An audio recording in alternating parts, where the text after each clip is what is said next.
زبیر عمر کا پہلے P T I میں شامل ہونے کی کوشش کرنا اور بعد میں تحریک تحفظ آئین پاکستان میں شامل ہونا، اسد عمر کا متحرک ہونا، شاہ محمود قریشی کی مسلسل خاموشی اور جیل میں نسبتاً بہتر سہولیاتیں ان کو دی گئی ہیں عمران خان کے مقابلے میں، اور اسد عمر نے بھی پی ٹی آئی کے لیڈران کے ساتھ مل کر یہی بات کی ہے کہ آپ لوگ عمران خان کو مائنس کریں اور آپ شاہ محمود قریشی کو پہلے جیل سے نکالیں، ان کو وزیر اعظم بنائیں، پھر اس کے بعد عمران خان کے لیے کوشش کی جا سکتی ہے۔ لیکن اس کا مطلب یہی نظر آ رہا ہے کہ اسٹیبلشمنٹ اس نتیجے پر پہنچ چکی ہے کہ ان کی ساکھ عوام میں بہت زیادہ خراب ہو چکی ہے، اور حل صرف یہی ہے کہ کسی طریقے سے عمران خان سے جان چھڑائی جائے، پی ٹی آئی کو عمران خان سے علیحدہ کیا جائے اور پی ٹی آئی کو اقتدار میں لایا جائے، لیکن عمران خان کے بغیر۔ اس کے لیے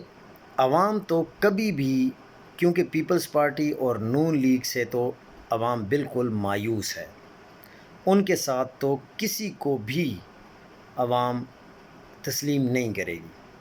تو اب یہ تو حقیقت ہے کہ اگر کوئی شخص یہ چاہتا ہے کہ وہ عوام میں مقبولیت حاصل کرے، یا عوام میں وہ 10 سال اقتدار میں رہے،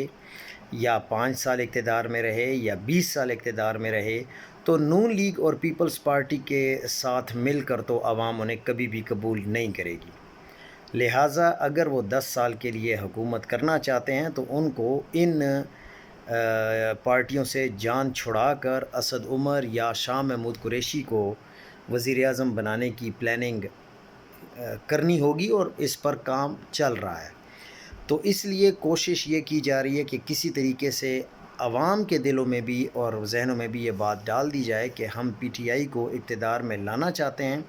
لیکن عمران خان کسی صورت میں قبول نہیں ہے۔ لیکن اب مسئلہ یہ ہے کہ عوام